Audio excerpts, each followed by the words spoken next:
अस्सलामुअलैकुम। हम जा रहे थे हमारे रिलेशन के इधर, हमें दावत थी।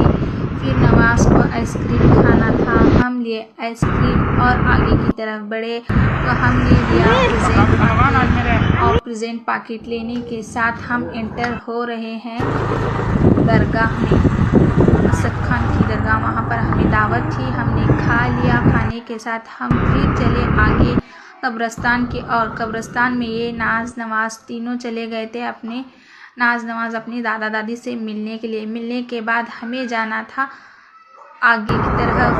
हमने वहाँ से लिया आइसक्रीम लेने के साथ हम फिर आगे जाना था केली हॉस्पिटल। वहाँ हमारे कज़न को एडमिट किया था। अल्लाह इन तमाम को खैर आफियत वाली ज़िंदगी अता करे।